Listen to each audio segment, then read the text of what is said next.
Salut les amis, j'espère que vous allez bien. On se retrouve aujourd'hui pour une nouvelle présentation de miniature et aujourd'hui je vous présente la Mazda RX-7 1/18e de chez Solido.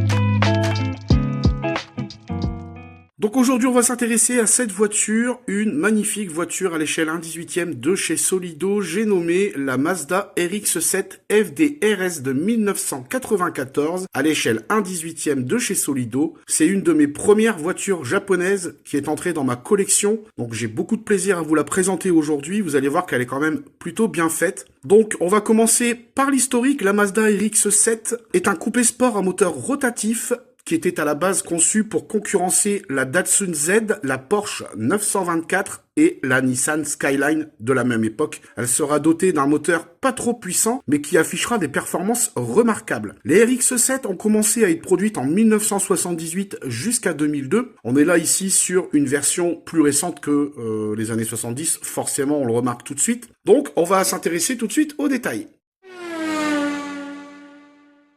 Alors, on va commencer par l'avant et déjà, on remarque tout de suite que les optiques sont vraiment hyper bien faites. Je trouve ça vraiment joli. On a tout le bas de caisse qui est bien détaillé. On a la plaque qui est bien lisible, 245 RX-7 avec des inscriptions en japonais. Donc, si vous savez ce que ça veut dire, n'hésitez pas à me le dire en commentaire. On va retrouver le logo Mazda sur le haut du pare-choc avec les optiques. Et comme vous pouvez le voir, les optiques sont censés s'ouvrir, donc ça on le regardera après. On a un capot relativement long avec une baie de pare-brise typique de chez Solido, donc un peu bleuté avec un plastique de très bonne facture. La fameuse bande bleue sur le haut du pare-brise qui rend super bien. Côté profil, on va tout de suite remarquer que les jantes ne sont pas d'origine. Je pense que ce sont des jantes pour une série spéciale de chez Mazda. En l'occurrence, chez Solido, il y a plusieurs Mazda de disponibles. Moi j'ai celle-ci, mais il y a d'autres versions.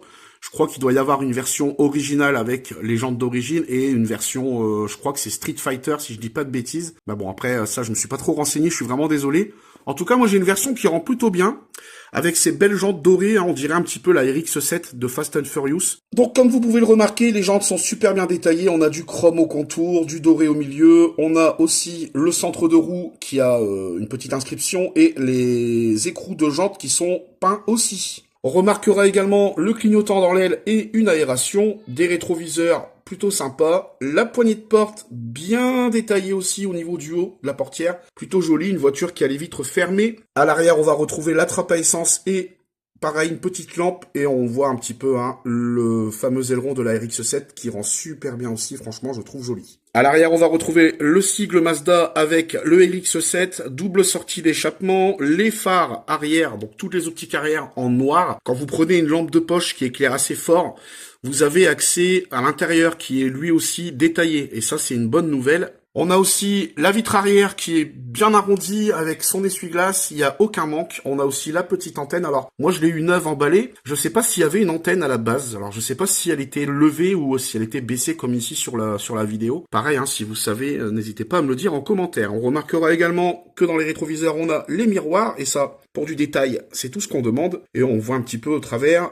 l'habitacle. Alors voilà, une fois la voiture ouverte, malheureusement, comme récemment chez Solido, les voitures assez récentes, on n'a pas beaucoup d'ouvrants, on n'a pas le capot qui se lève, ni le coffre. Néanmoins, on a quand même les portes qui s'ouvrent et les fameux phares escamotables. Je vous ferai une petite vue d'ensemble après sur la face avant, vous allez voir que ça rend plutôt bien. Donc à l'intérieur, volant à droite, forcément, c'est du japonais et heureusement, parce que j'aurais préféré avoir le volant à droite plutôt que le volant à gauche. Niveau détail, c'est plutôt réussi, on va dire. Ça manque peut-être un petit peu de couleur, je sais pas si c'est full black à l'intérieur d'habitude. Panneau de porte plutôt bien détaillé encore une fois, il n'y a pas trop de jour entre le plastique et le métal. On remarquera que le compteur est affiché en stickers, que le volant a l'air d'être fidèle à la réalité. Le frein à main, le levier de vitesse. Des sièges baquets noirs avec un peu de gris sur le haut au niveau de l'appui-tête. Et côté conducteur, du coup, on remarque qu'il y a des compteurs qui sont en stickers, mais qui sont quand même bien réalisés, c'est plutôt joli. Donc voilà, l'intérieur, en vrai, il n'est pas non plus ultra détaillé, mais il y a ce qu'il faut où il faut, donc on va pas en demander plus. Et voilà la face avant, une fois les phares escamotables levés, et franchement, ça rend super bien. Elle a des petites aires de MX5 de Miata. Franchement, je la trouve super jolie. Donc moi, je l'expose fermée avec les phares baissés, tout simplement parce que j'ai pas trop envie de jouer avec les phares. Ça m'a l'air quand même assez fragile pour les ouvertures. D'ailleurs, pour les portes, faites super attention. quand vous les ouvrez, utilisez la petite barrette qui est fournie avec la miniature, puisque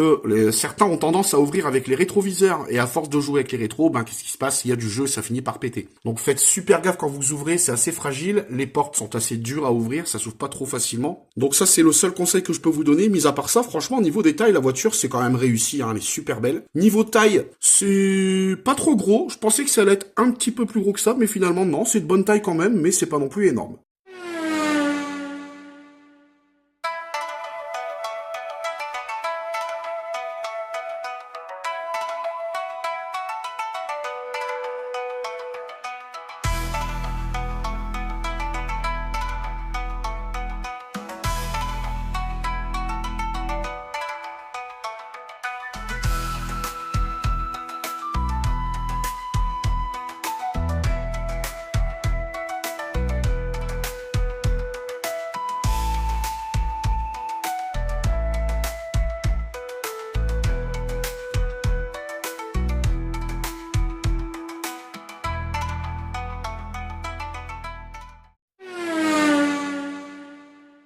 Alors, côté apparition, bah, encore une fois, c'est une voiture qui est ultra populaire au Japon, mais pas que, hein, elle est aussi très populaire en Europe. C'est une voiture qu'on pourra apercevoir dans le sport automobile et aussi dans le cinéma. On va commencer par le sport automobile, hein, pour les premières séries de RX-7, elles ont quand même participé au groupe BFIA WRC, elles ont fini 3e au rallye de l'Acropole. On connaît notamment les RX-7 pour leur performance en compétition de drift et aussi en course de Super GT. Ça va s'en rappeler également que c'est une voiture qu'on connaît évidemment dans certains animés, mangas et séries, notamment Initial D. On la retrouve aussi et forcément dans Fast and Furious. On la retrouve également en apparition dans la série Détective Conan. Et on retrouve aussi cette beauté dans des jeux vidéo, forcément, hein, évidemment, hein, Gran Turismo, Forza Motorsport, Forza Horizon, Need for Speed, etc., etc.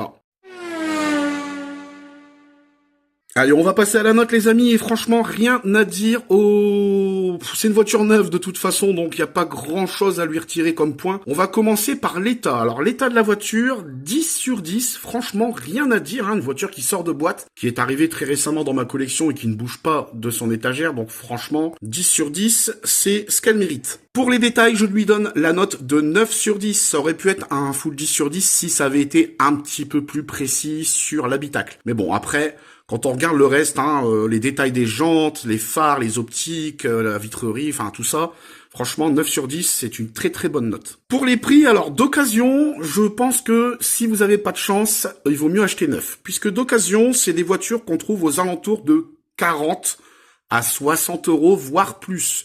J'ai vu des Mazda RX-7 avec des prix dingues, genre 80, 100 euros, ce qui est n'importe quoi. Puisque neuf, ces voitures-là, vous les retrouvez aux alentours de 50, 60 euros grand maximum. Vérifiez bien, regardez bien sur Internet, dans les magasins, hein, Amazon, en grande surface, on en trouve régulièrement. C'est pas des voitures ultra rares et ultra chères. Donc faites gaffe pour l'occasion, hein, surtout si vous achetez une marque Solido. C'est inutile de mettre des sommes folles. Personnellement, moi, cette voiture, j'ai eu un coup de bol, j'y ai même pas cru. Je vous jure, j'ai de la chance en ce moment. Je sais pas ce qui se passe. D'ailleurs, les prochaines voitures que je vais vous présenter, je vous montre vite fait. Voilà, vous avez vu vite fait ce que j'ai acheté récemment et quand vous allez avoir les prix, vous allez être choqués. Je vous jure que c'est vrai.